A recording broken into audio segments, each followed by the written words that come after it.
About Endlessness is a reflection on human life in all its beauty and cruelty, its splendor and banality. It presents a kaleidoscope of all that is eternally human and an infinite story of the vulnerability of existence.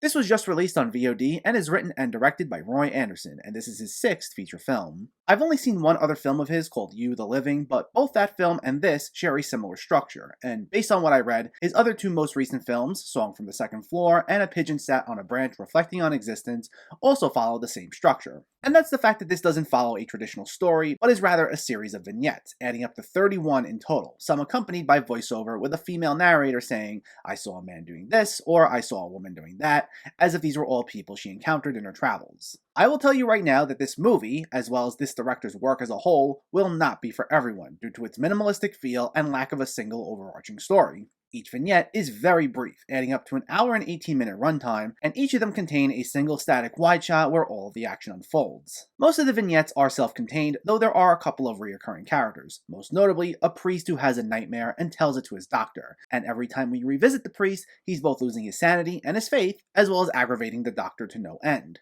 Outside of that ongoing storyline, each vignette is meant to capture the little moments in life. Andersson's previous films are known much more for their absurdist dark comedy, and there are a few vignettes here that capture that same feel, but this is overall less comedic in nature than, say, You the Living. A lot of the sequences are more existential, focusing on themes of loneliness and isolation, sometimes ending on a darker note. Though I wouldn't call the film depressing as a whole, as it evokes a wide range of emotions, with some sequences even psyching you out, seeming like they're heading towards a more somber conclusion, only to end on a more optimistic note. Some sequences are awkward in nature, like a mix-up on a date, others are very mundane, like a woman watering a plant outside, while others are based more in fantasy, like the image used on the poster of a couple floating in midair above a city. While most of these scenes are self-contained, there will be little things that help transition from one vignette to the next, like a sound prominent in one sequence becoming background noise in the next. There's also a painting-like quality to the entire film, and while all the vignettes are done in one static white take, they still look beautiful. The color palette varies from segment to segment, but a lot of them have this grayish look to reflect the overall mood of the film, evoking the despair felt by a number of the characters. It's a film you'll definitely respect and appreciate, though maybe not one you'll necessarily turn on to just be entertained or anything. That being said, while its stylistic choices may not be totally accessible, and I will reiterate, this is not a film for everyone, I think if you like these sort of films, it will still resonate with you emotionally for the way it captures very oddly specific moments in life that we can relate to.